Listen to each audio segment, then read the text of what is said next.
शं वरुणः शन्नो भवत्वर्यमा शन्न इन्द्रो बृहस्पतिः शन्नो विष्णुरुक्रमः ॐ शान्ति शान्ति शान्तिः।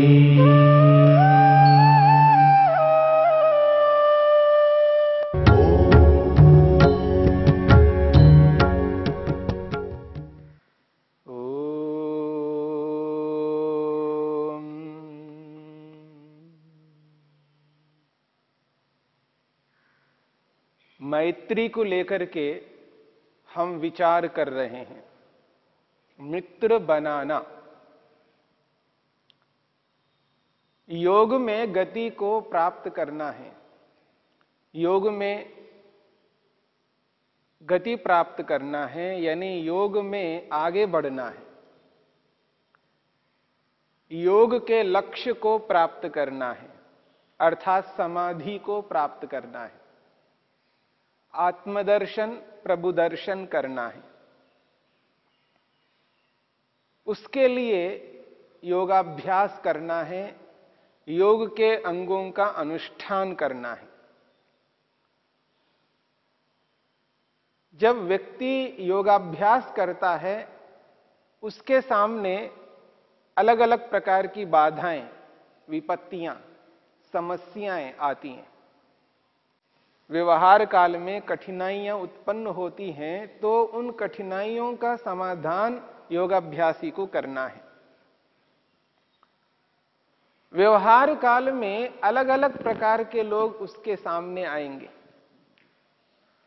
और उन लोगों के साथ कैसा व्यवहार करना चाहिए जिससे व्यक्ति का मन शांत रहे, सात्विक रहे, प्रसन्न रहे, जिससे एकाग्र हो सके, परमेश्वर में मन स्थिर हो सके।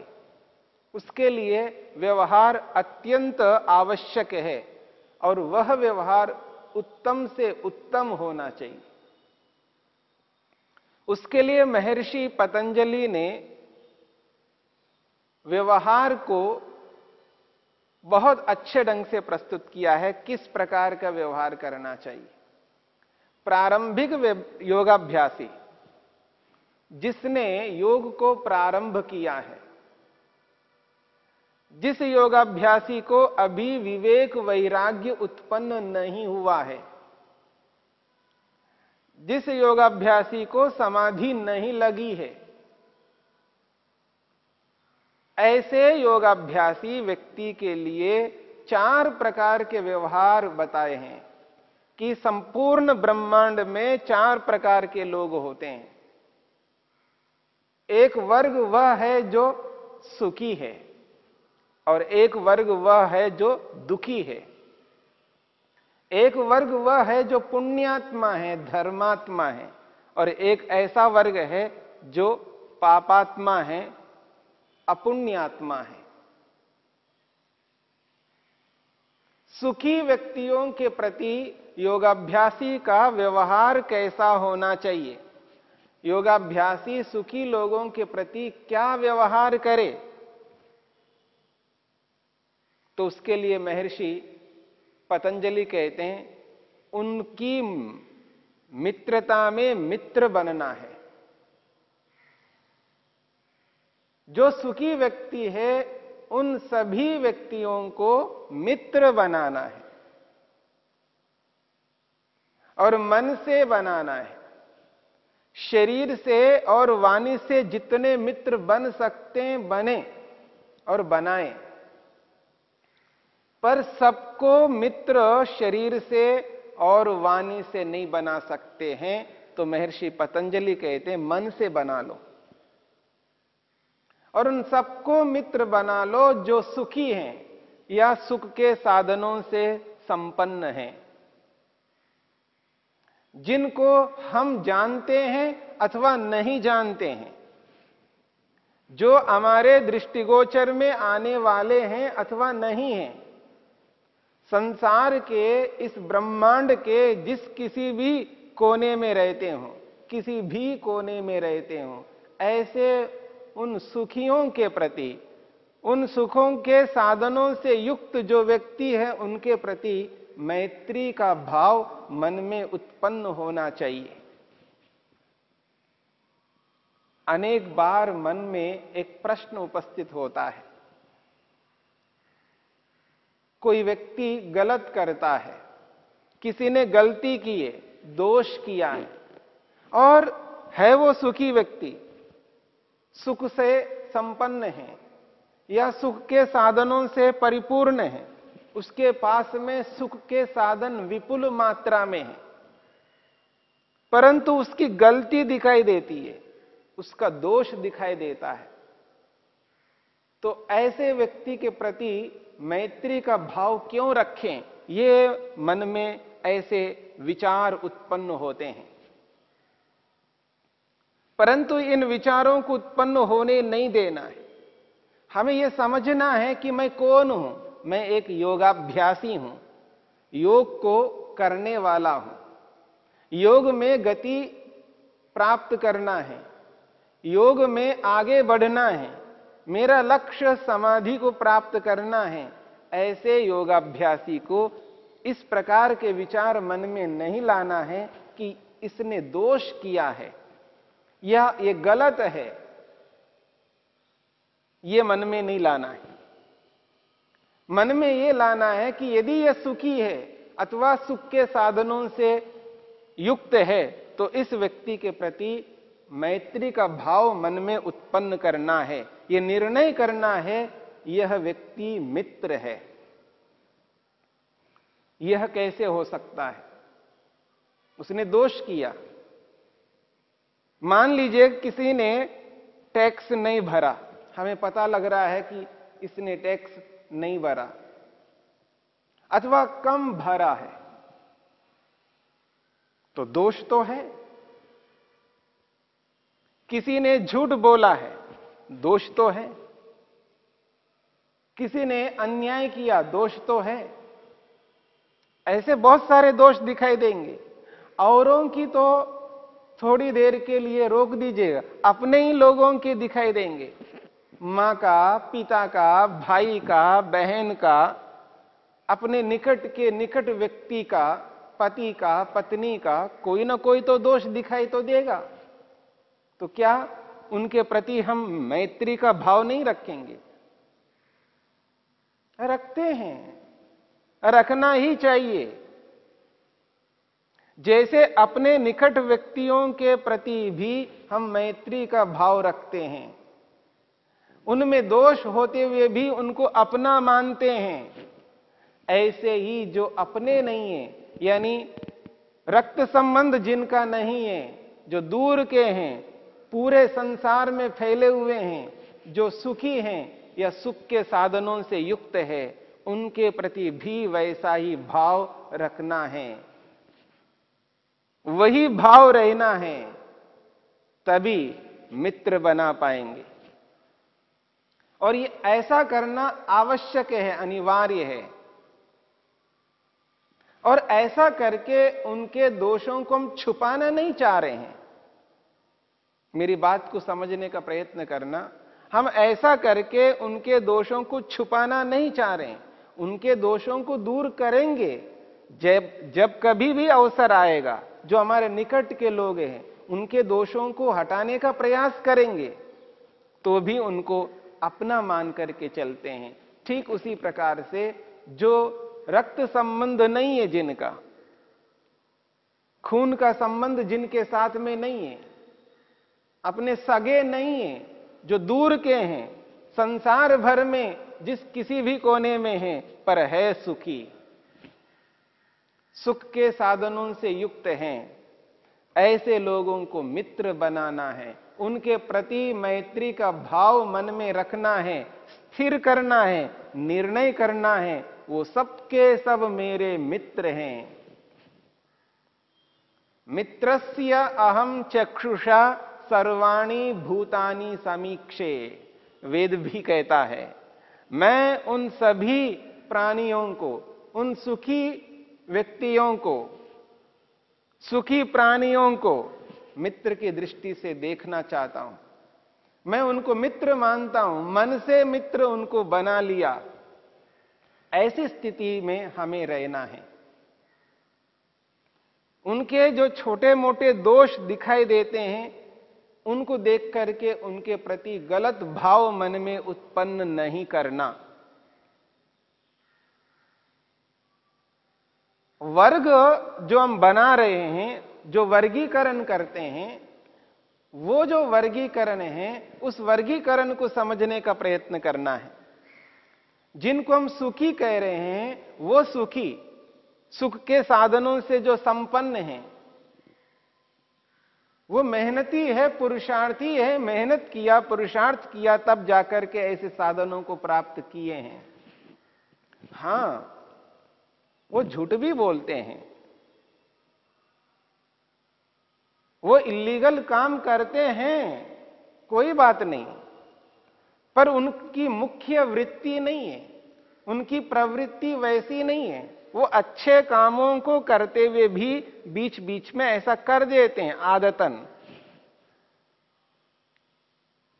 और व्यक्ति कोई ना कोई गलत कर्म कर रहा है, आदतन करता है, अविद्या से युक्त होकर के करता है, लापरवाह से युक्त होकर के करता है, या जानबूझ करके भी करता हो, उसकी वो मुख्य वृत्ति नहीं है। वो केवल चोर नहीं है, केवल वो डाकू नहीं है, वो केवल पापात्मा नहीं है। वो बहुत सा पुण्य करता जा रहा है, लेकिन बीच बीच में वो ऐसे कृत्य कर डालता है। इतने मात्र से उसको हम नजरअंदाज नहीं कर सकते। क्या हम ऐसा नहीं करते? हम अपने आप को भी तो देखें। क्या हम ऐसा नहीं है, हम एक भी गलती नहीं करते? क्या हम मनुष्य नहीं हैं? हम भी तो मनुष्य हैं, हमसे भी तो गलतियां होती हैं। इस दृष्टि से एक वृत्ति को पहचानना है। उस व्यक्ति की वृत्ति क्या है? क्या उस व्यक्ति की वृत्ति पाप वृत्ति है? वो केवल पापी है, अर्थात वो अपने जीवन में सर्वाधिक पाप करने वाला व्यक्ति है? यदि है तो उसको उपेक्षा वाले वर्ग में रखना है। पर वो ऐसा नहीं है तो उसको हम उपेक्षा के वर्ग में नहीं रख सकते। ऐसे व्यक्ति को सुखी वर्ग में ही रखेंगे। उसकी एक गलती को, दो गलती को, 2, 4, 5 गलतियों को नहीं देखना है, प्रतिशत को देखना है। वो अधिक प्रतिशत पुण्य करता है अथवा पाप करता है। यदि अधिक प्रतिशत पुण्य करता है तो समझ लेना वो सुखी व्यक्तियों के वर्ग में है। इस बात को समझने का प्रयत्न करना है, क्योंकि वो मेहनती है, पुरुषार्थी है, इसलिए उसकी कुछ गलतियों को देख करके उसके साथ हेय नहीं करना, उसके साथ उसकी प्रति घृणा नहीं करनी, उसको नजरअंदाज नहीं कर सकते। ऐसा तो आपको कोई मिलेगा नहीं है। अपने निकट के निकट लोग भी हमारे नहीं होंगे, फिर उनको भी हटाना पड़ेगा, क्योंकि वो भी गलतियां करते हैं। इतने मात्र से उनको हेय दृष्टि से नहीं देख सकते। इसलिए हमें वर्गीकरण करके उस वर्ग को समझने का प्रयत्न करना। ये जो सुखी है, सुख के साधनों से युक्त है, ये उद्यमी है, मेहनती है, पुरुषार्थी है। ये अपने पुरुषार्थ के कारण ऐसी स्थिति में पहुंचा हुआ है। इसलिए उस व्यक्ति के प्रति हमारे मन में मैत्री का भाव उत्पन्न करना है। इसलिए संसार भर के जितने भी सुखी व्यक्ति हैं और सुख के साधनों से संपन्न हैं, उनके प्रति मैत्री का भाव मन में रखना है। जिनको हम जानते तक नहीं, देखा तक नहीं, हम विचार भी नहीं कर सकते कि उस कोने में कोई ऐसा सुखी व्यक्ति है, परंतु होंगे अवश्य। संसार बहुत लंबा चौड़ा है, सबको हम जान नहीं सकते, लेकिन मन में वो जो भाव है वो उत्पन्न होना चाहिए। मन के अंदर वो निर्णय होना चाहिए कि संसार भर के सुखी व्यक्तियों के प्रति, सुख के साधनों से परिपूर्ण व्यक्तियों के प्रति मैं मैत्री का भाव रखता हूं। मैंने निर्णय कर लिया है, मेरा निर्णय है कि मैं उन सभी लोगों को मित्र मानता हूं। ये भाव जब मन के अंदर रहता है और निरंतर ऐसे मन के अंदर उनके प्रति अच्छे भावों को जब जब अवसर आता है तब तब मन के अंदर उन अच्छे भावों को उत्पन्न करना है। जब अपने लोगों के लिए प्रार्थना करते हैं, केवल अपने लोगों के लिए प्रार्थना न करते हुए उन समस्त सुखी लोगों के लिए, सुख के साधनों से संपन्न लोगों के लिए भी वैसी ही प्रार्थना हमें करनी है, मन से करनी है। सर्वे भवन्तु सुखिनः, सर्वे सन्तु निरामयाः, सर्वे भद्राणि पश्यन्तु, मां कश्चित् दुःख भाग् भवेत्। वो जो मन की भावना है, उस भावना को समझ करके उस रूप में उनके प्रति हमारा भाव उत्पन्न होना चाहिए। मैत्री का भाव जब तक मन में स्थापित नहीं करेंगे तब तक हमारा मन प्रसन्न नहीं हो सकता। मन की प्रसन्नता आवश्यक है। एवं अस्य भावयतः शुक्लो धर्म उपजायते। महर्षि वेदव्यास कहते हैं, जब व्यक्ति मैत्री का भाव उत्पन्न करता है हम अपने मन में, वह अपने मन में मैत्री का भाव उत्पन्न करता है, उसका मन शांत है, सात्विकता से युक्त है। एवं अस्य भावयतः शुक्लो धर्म उपजायते। उसका शुक्ल धर्म यानी पुण्य कर्म उत्पन्न होता है। ततश्च चित्तम प्रसीदति। उसके कारण से, उस पुण्य कर्म के कारण से, उस शुक्ल कर्म के कारण से चित्तम प्रसीदति, उसका मन प्रसन्न होता है। प्रसन्नम एकाग्रम स्थिति पदम लभते। जिसका मन प्रसन्न है उसी का मन एकाग्र होता है और उसी का मन ईश्वर में स्थिर होता है। यह है मैत्री का भाव रखने का परिणाम है। जब व्यक्ति मैत्री का भाव रखता है तब प्रसन्न रहता है। प्रसन्न मन एकाग्र होता है और एकाग्र मन ईश्वर में स्थिर हो जाता है। जब ईश्वर में मन स्थिर होता है तो समझ लेना समाधि उसके निकट है। समाधि लगेगी और आत्मदर्शन होगा, प्रभु का दर्शन होगा। उसी के लिए ये योगाभ्यास है, उसी के लिए ये अभ्यास है, मैत्री का अभ्यास, मित्र बनाने का अभ्यास। निरंतर उन सुखी लोगों के प्रति, सुख के साधनों से संपन्न लोगों के प्रति मैत्री का भाव हमेशा रखना है। उस भाव को कभी बदलने नहीं देना है। और जब जब अवसर आए तब तब उनके लिए इसी प्रकार विचार मन में रखना है, जिससे हमारा मन निरंतर शांत प्रसन्न बना रहे।